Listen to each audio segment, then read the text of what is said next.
سب تعریف اللہ ہی کو ہے جس نے اپنے محبوب بندے محمد صلی اللہ علیہ وآلہ وسلم پر یہ کتاب نازل کی اور اس میں کسی طرح کی کجی اور پیچیدگی نہ رکھی،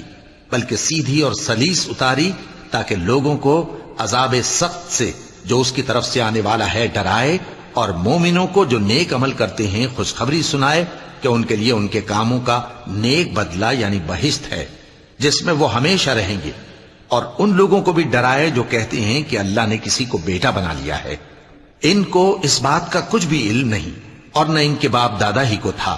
یہ بڑی سخت بات ہے جو ان کے منہ سے نکلتی ہے، اور کچھ شک نہیں کہ یہ جو کچھ کہتی ہیں محض جھوٹ ہے۔ اے پیغمبر، اگر یہ اس کلام پر ایمان نہ لائیں تو شاید تم ان کے پیچھے رنج کر کر کے اپنے تئیں ہلاک کر دو گے۔ جو چیز زمین پر ہے ہم نے اس کو زمین کے لیے زینت بنایا ہے تاکہ لوگوں کی